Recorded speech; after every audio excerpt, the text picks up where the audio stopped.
statute regulates the issuance by the pretrial chamber of a warrant of arrest. Pursuant Article 58(1)b of the statute, a chamber assesses whether the arrest of a person appears necessary. 1, to prevent a person from not appearing at trial. 2, to prevent a person from obstructing or endangering the investigation or the court proceedings. Or 3, where applicable, to prevent the person from continuing with the commission of that crime or a related crime which is within the jurisdiction of the court and which arises out of the same circumstances. In accordance with Article 60.2 of the statute, the person subjected to a warrant of arrest under Article 58 of the statute may apply for interim release pending trial. The pretrial chamber's ruling on such an application under Article 60.2 of the statute is provisional in nature, to the extent that it will be periodically reviewed at least every 120 days or at any time following a request by the detained person or the prosecutor, if satisfied that the circumstance so require. The pretrial chamber may modify its initial ruling on detention, pursuant Article 60.3 of the statute and Rule 118.2 of the Rules of Procedure and Evidence. Regarding the first ground of appeal and the question of whether the pretrial chamber erred in law by relying on hypothetical and non-specific risks to find that continued detention is warranted, the appeals chamber recalls that in determining whether the conditions pursuant Article 60.2 of the statute had been met, a chamber must find that detention appears necessary. In this context, the appeals chamber observes that a determination shall be made concerning the possibility and not the inevitability that one of the events listed in Article 58(1)b of the statute will occur, and that it is the responsibility of the relevant chamber to weigh the evidence before it pursuant to the relevant standard.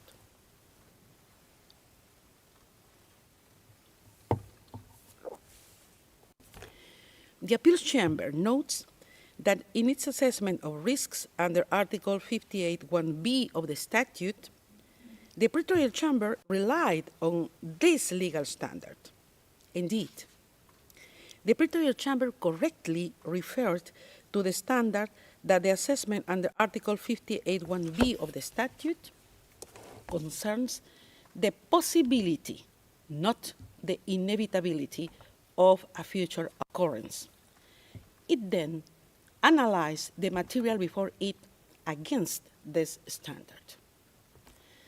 Accordingly, the defense has failed to demonstrate that the pretrial chamber misapprehended the legal standard relevant to the assessment of risks under Article 58(1)b of the statute. With regard to the pretrial chamber's assessment and weighing of evidence in assessing risks pursuant Article 58(1)b, subparagraph 2 of the statute, the appeals chamber notes that the pretrial chamber made reference to 5 documents, including media articles, publications of non-governmental organizations, and a book which, in its view, indicated that Mr. Duterte's inclination to interfere with investigation against him. In relation to the first document, a media article, the appeals chamber finds that it was not unreasonable for the pretrial chamber to rely on this document for its finding. Whilst this document does not mention Mr. Duterte himself as being directly involved in briefing individuals, it does not refer to statements of close, it does refer to statements of close associates, including one where individuals would have been told to remain loyal. In any event, the appeals chamber observes that Mr. Duterte's alleged involvement in briefing individuals is but one of the factors that the pretrial chamber took into account to support its conclusions on Mr. Duterte's inclination to interfere with investigations against him. In relation to the other 4 documents, a book, 2 publications of non-governmental organizations, and a press article, the appeals chamber recalls that there does not exist in the applicable law of the court any impediment to use of newspapers, articles, or other public or open sources for the purposes of assessing the requirement under Article 58(1) of the statute. Nor is there any requirement that such material be corroborated. Noting this, the appeals chamber considers that it is possible to discern how the pretrial chamber reached its conclusion on Mr. Duterte's alleged involvement in the threatening and taking of retaliatory actions against individuals opposed to him. In any event, the appeals chamber observes that this is only one of the factors that the pretrial chamber took into account to support its conclusion on Mr. Duterte's inclination to interfere with investigations against him, and more generally on the risk of Mr. Duterte obstructing or endangering the investigations or the court proceedings.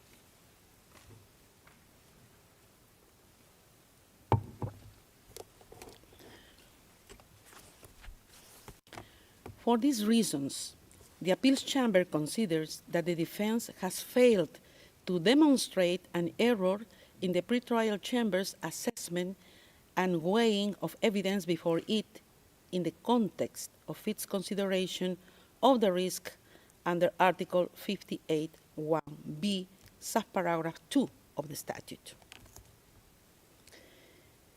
In relation to the pretrial chamber's reliance on the notion of a network of supporters, the appeals chamber recalls that it has considered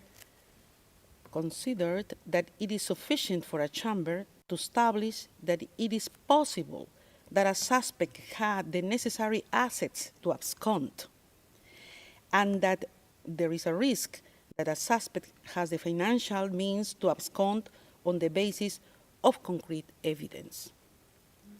The appeals chamber has also held that the existence of a supportive network and financial means may be relevant to determining whether there is a risk that a person may evade justice or interfere with the investigation, and that access to the international contacts could provide the means to enable a suspect to abscond, whether or not there was evidence that the suspect would actually utilize such contacts.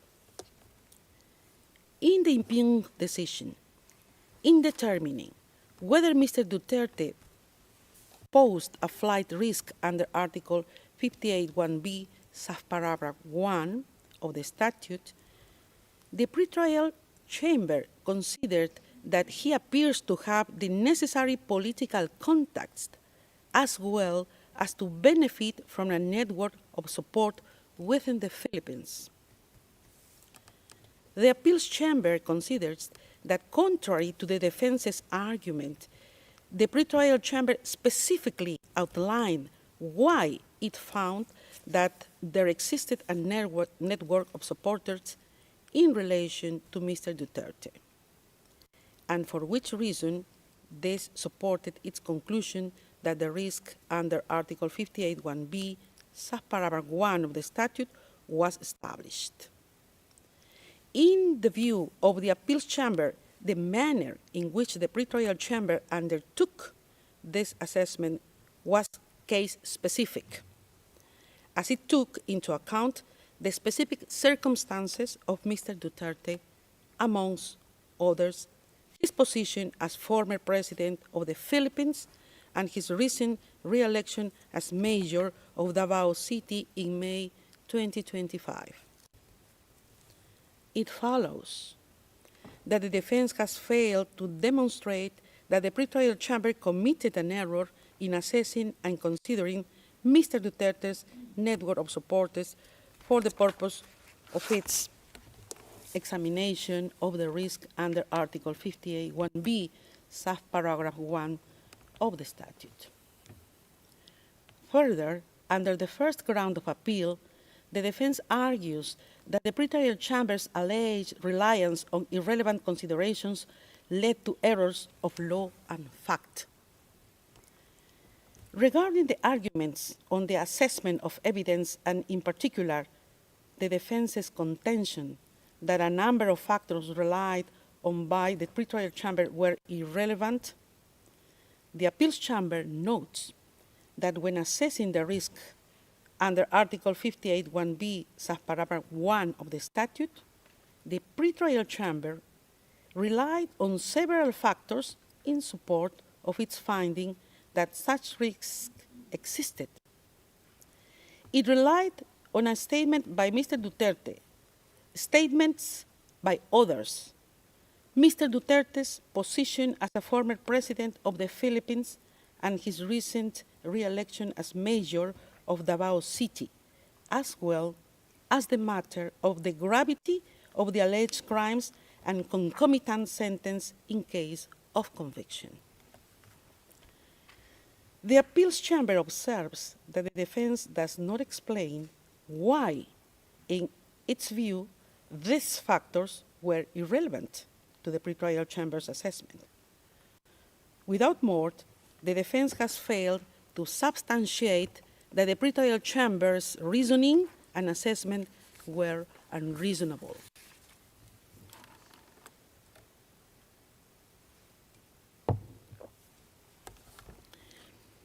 In the same vein, the defense fails to demonstrate that the pretrial chamber's reliance on Mr. Duterte's re-election as mayor of Davao City in its assessment of the risks under Article 58(1)(b), subparagraph 3 of the statute was unreasonable.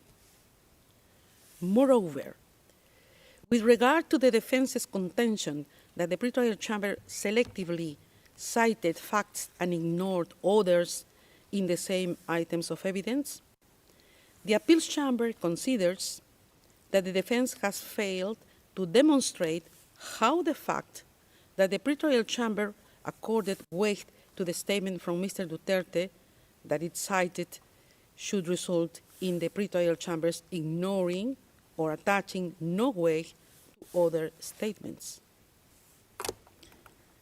Regarding gravity and concomitant sentences in case of conviction, it is recalled that the appeals chamber has consistently held that these factors are relevant considerations in assessing the risk under Article 58(1)(b), subparagraph 1 of the statute, as these are factors that may increase an incentive of a person to abscond. In the present instance, the gravity of the alleged crimes and the possibility of a lengthy sentence was but one of the factors the pretrial chamber took into account in its assessment of risks under Article 58(1)(b), subparagraph 1 and 2 of the statute. And it looked at the specific allegations against Mr. Duterte. It follows that the defense has failed to demonstrate an error. Regarding the question of whether the pretrial chamber erred in fact by failing to give appropriate weight to relevant facts, specifically Mr. Duterte's health condition and its mitigating effect on the risk factors set out in Article 58(1)(b) of the statute as argued by the defense. The appeals chamber recalls that there is no provision in the court's legal texts that specifically provides for the interim or conditional release of a detained person on health grounds. Nevertheless, the appeals chamber has indicated that the medical condition of a detained person may have an effect on the risks under Article 58(1)(b) of the statute, and may be a reason for a pretrial chamber to grant interim release with conditions. The appeals chamber considers that such a determination is necessarily case-specific. Contrary to the defense's assertion, nowhere did the pretrial chamber suggest that it was precluded from assessing the information about Mr. Duterte's health within the context of its assessment under Article 60.2 of the statute. Rather, it noted the reports placed before it and considered that they were unable to affect its finding on risks under Article 58(1)(b) of the statute. The defense has failed to show that the pretrial chamber's approach was unreasonable. For these reasons, having rejected the defense's argument under this ground of appeal, the first ground of appeal is rejected.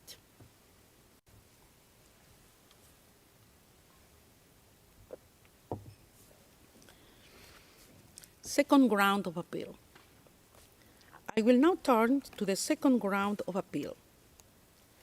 Under this ground, the defense challenges the pretrial chamber's assessment of the proposed conditions of release and state warranties. The defense argues that the pretrial chamber erred in law in failing to address the proposed conditions of release and state warranties. The appeals chamber is of the view that the pretrial chamber did not appear to criticize a lack of detail in the proposed conditions, but rather in the details as how the state which accepted to receive Mr. Duterte would implement the necessary conditions. The pretrial chamber did not consider release with conditions as required, but found that in the circumstances before it, the risks it had identified could not be mitigated by the proposed conditions. Moreover, the appeals chamber is of the view that the pretrial chamber was not obliged, as suggested by the defense, to seek further observations from the concerned state, because it did not envisage the possibility of release given the risks it found Mr. Duterte presents under Article 58(1)(b) of the statute.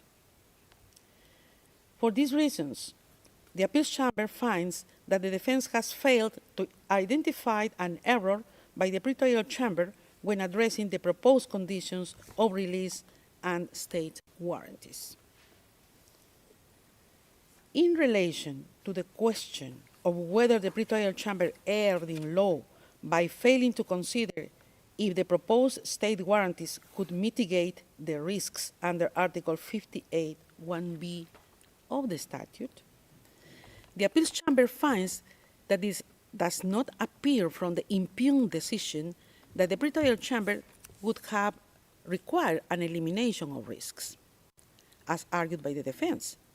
Instead, the impugned decision specifically states that the pretrial chamber did not consider the suggested conditions to sufficiently mitigate the identified risks. It is also apparent from the factors brought forward by the pretrial chamber when examining the implementation of conditions that it did consider them. Finally, the appeals chamber considers irrelevant to which conditions the prosecutor agreed when discussing potential release of the suspect to the host state. What matters are not conditions that may, in principle, be possible in case of a release to a state different to the one proposed by the defense.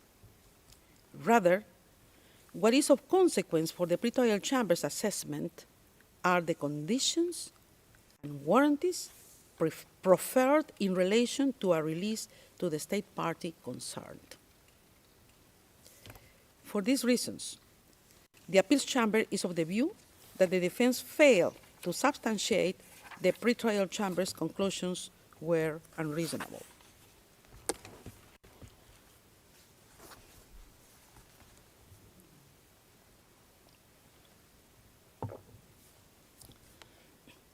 Regarding the defense's contention that the pretrial chamber erred in fact and law by taking into account irrelevant considerations in respect to the state warranties, the appeals chamber considers that the pretrial chamber's finding mainly related to the implementation and enforcement of the proposed conditions. It considered the practical implications of ensuring adherence to the proposed proffered conditions in a situation such as the one at hand. It did so against the backdrop of having found that all three risks under Article 58(1)(b) of the statute were established. As such, it was reasonable for the pretrial chamber to examine how, in practice, the suggested conditions would be implemented. The defense has failed to show an error in this assessment. For these reasons, the appeals chamber considers that the defense has failed to show how the pretrial chamber erred in its assessment of the proposed conditions of release and state warranties. For the foregoing reasons, the second ground of appeal is rejected. Third ground of appeal.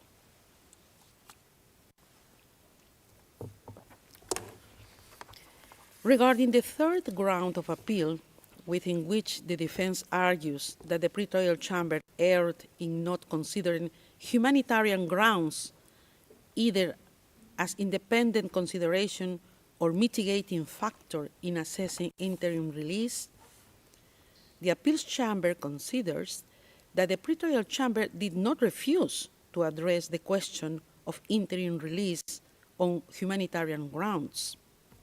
Rather, it gave the reasons for which, in its view, the humanitarian grounds advanced by the defense were not sufficiently set out in the case at hand.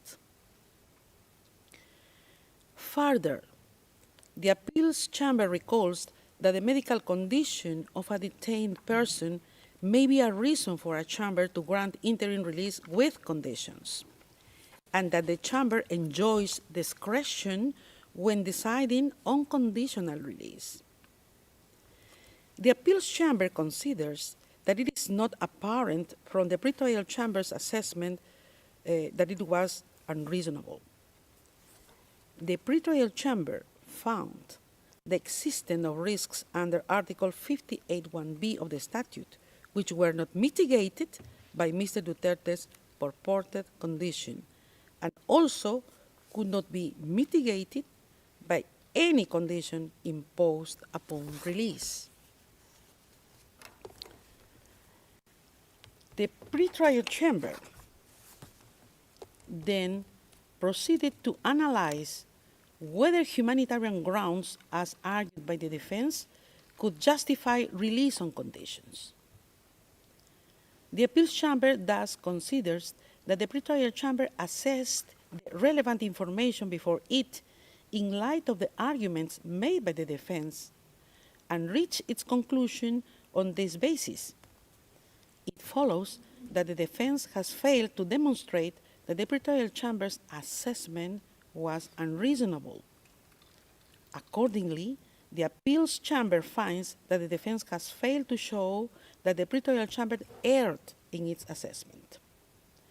For these reasons, the third ground of appeal is rejected.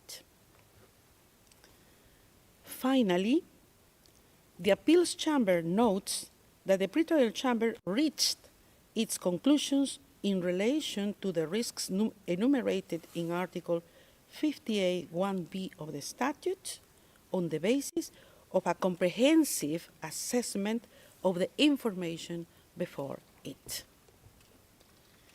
In the present case, having rejected the 3 grounds of appeal presented by the defense in the appeal brief, the appeals chambers unanimously confirms the impugned decision.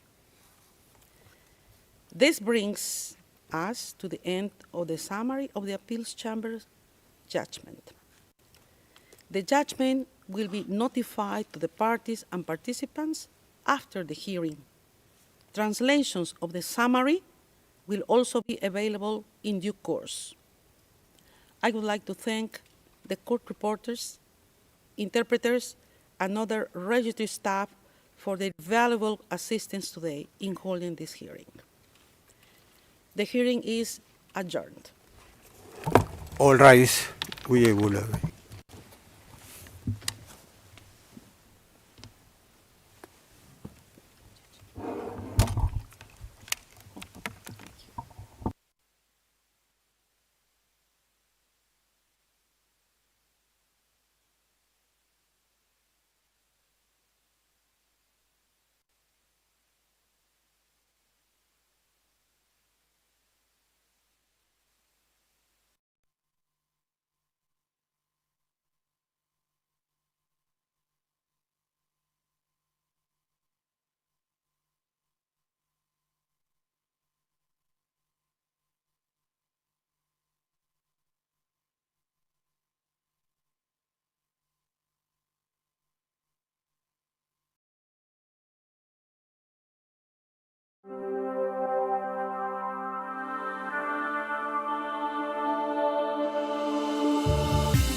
绝杀的攻略，功能并不缺乏，学渣电视在上路之后别挂，来来来，全力更新扩大，拿下吧，主冲最有身价，哒哒，拿一把也拿get下，这场就是胜利属于赢家。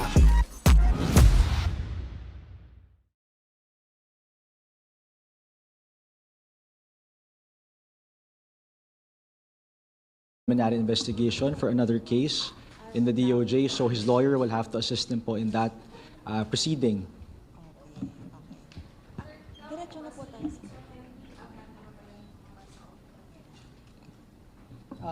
Sa ngayon po, for record, validated, si Mr. Bernardo po, meron na rin pong assignment na to the extent of around 7 million pesos. Yung actual na turnover na pera, Ito pa lang po. First po. This is a first. Actually, this is a portion. This is a portion of the amount. Basically, the agreed restitution amount is, diba? It's something, yeah, it's based, no? Kasi ganito yung restitution, no? May kinikwento sila, diba? Na ito yung mga transaksyon, ito yung mga, no? Based from that, no? We look at yung averments nila, statements nila, na sinasabi nilang na-accumulate nila for those transactions. Kaya this is part of the 300 million committed amount for restitution, only for those particular cases na minention niya. Sir, sorry, clarify ko lang po. Kanino yung 300 million dapat, sir? Kay Mr. Alcantara. So for Engineer Alcantara, 300 million alone yung kailangan niyang isole na part ng restitution? Yes. Paano po, sir, yung computation? Sino po ang nagko-compute nun? Okay, we have a panel evaluating. Di ba? Medyo mathematics, so simple lang po eh. Pag sinabi niya, halimbawa, nag-deliver ako ng ganito, di ba? Nag-deliver ako ng total na 1 billion pesos. At dito po sa deliver ko ng 1 billion pesos, meron po akong kinitang 2%. Kasama ko kasi sa mga salaysay niya eh. Inuuri namin yung salaysay, kung makatotohanan o hindi, at doon po namin binabase yung restitution. So ito pong 110 million na po, Secretary, Ay bahagi ng 300. yun na po yung pwede natin sabihin sa kickback po ba yun? Mga anong pwede na? Kickback, commitment, ang ginagamit po nila ay parte ito nung... Yeah, but basically this would fall under amounts of money unlawfully obtained by Engineer Henry Alcantara. Ibig sabihin po ba nito yung pag-sorry nila ng pera ay pwede na po sila pumasok sa statement? Bahagi po to sa mga kondisyon at, di ba? Ito, tulad do paulit-ulit na sinasabi ng Department of Justice. Kasi ito ipagpapakita ng kanilang good faith. Kasi sinasabi, di ba, pag nag-state witness, Mr. DOJ, narito po kami, gusto po namin tulungan ng gobyerno kasi nagsisisi na po kami. Diyan sa sinasabi mong pagsisisi, meron ka bang kinita? Opo, kumita po ako ng ganito. Teka, hindi naman sa'yo yan. Ibalik mo sa bayan. Ito po ay isang hakbang para po makamit natin yung katarungan. Kasi ang pagbabalik ng nakaw na pera o yung perang hindi kanla, pera po natin to eh. This is recovery of the people's money. So, mahalagang bahagi ho to. Ilang percent, sir, ito ng illegally obtained money, yung 300 million in total? It's not about percentages eh. Base po dun sa mga detalye na dinisclose niya. Tulad doon ang binanggit ko kanina, na meron siyang ganong commitment na nahawakan. Di ba? Ang mga tanong, narinig niya naman sa Senado, di ba? Na, dun ho, binigyan po ako ng 2%, binigyan po ako ng 1%. Doon po pumasok yung mga pagtutuos na, base sa mga kwento mo at pag-aamin mo, diba, ito ay mga perang na, sabihin natin, nakulimbat mo, diba, na hindi dapat sa'yo, ibalik mo sa bayan. Tinitingnan mo natin. Lahat po. Kasi hindi ho parehas at hindi ho matatanggap ng DOJ na pagkatapos po tayo mapasakay sa sistemang ito, ay magtitira pa sila. Di ba? Pero siyempre, patuloy po ang ating pag-aaral doon sa kanilang inilalahad ng mga impormasyon. Sir, paano po yung magiging process ngayon na naibalik? Ayan. Na-mention niyo po kanina na yung land bank, titignan. Opo. Tapos, saan siya mapupunta? Kasi syempre curious po yung mga Sa- tao. Like, saan niya naman yan? Baka mamaya, Okay. ibang bulsa na naman mapunta yan. Okay. Ang maganda po nito, sa bulsa po ng mamamayang Pilipino pupunta to. Sa Bureau of Treasury po ang mag-i-issue. Pagkatapos po, checkin pa raw eh. Kung may counterfeit, kung kulang yung bilang and everything, may proseso ang land bank. Pag na-count na, isi-certify nila na ganun kalaki yung halagang natanggap nila. At pagkatapos nun, mag-i-issue ng official receipt ang Bureau of Treasury. And then, sir, who will determine kung yung money ba yun, malilipat siya sa ibang proyekto? Or Ma'am, it's just kasi- for now, treasury lang? Kasi ganito po yan eh. Sa sistema ng gobyerno natin, may sistema tayo na merong nangongolekta ng pera. Meron ng BIR na kokolekta ng mga buwis. May nakukuha ang treasury. Pero ang may karapatang gumastos ay base sa GAA. Di ba? Na yung GAA, ang proseso naman natin, di ba? Una, meron tayong budget preparation. Di ba? Yun yung sa executive. Pag nakarating na sa NEP, di ba? Yung National Expenditure Program, yung the President's Budget. Bago isubmit siya sa Kongreso, yun yung budget preparation. Pagpasok na sa NEP, hanggang makarating sa budget approval, yung pag naging naging GAA na. Di ba ang proseso? Ngayon ay NEP, magiging HGAB, House General Appropriations Bill. Tapos aakyat sa Senado. Pagdating, meron ding Senate General Appropriations Bill. Pag merong diferensya, magre-reconcile. Pag sa dulo na at na-aproba na ng Presidente, ang tawag na doon ay GAA, yung General Appropriations Bill. Yung pong prosesong yun po ang nasasaklawan ng Kongreso. Pag approve na po ang bill, budget execution na. Di ba? Pag approve na yung batas, budget execution na. Balik na naman siya sa executive. Ang mag-execute, di ba, ay ang executive na. So, yun po yun. Tapos, sa budget cycle, ang sa dulo, 4 po kasi yan eh. Budget preparation, budget approval, budget execution, tapos budget accountability.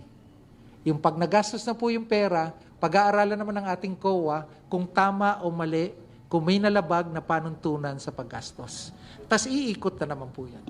Taon-taon yan po yung kinakaharap nating budgetary process. Secretary, kumbinsido po ba yung DOJ na 300 million lang yung nakuha na kickback ni General Alcantara? Or baka meron pa?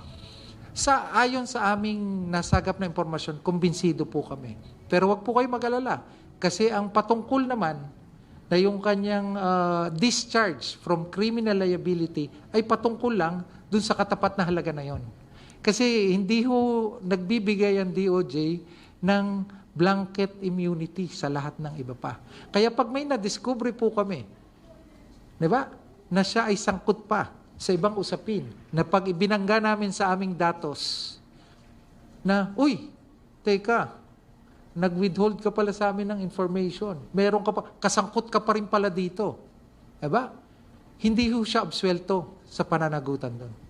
Kasi ang immunity po ng Witness Protection Program, yung provisional admission na binigay ngayon ng Department of Justice, ay patungkol lamang doon sa mga usaping yon. Hindi ho pangkalahatan.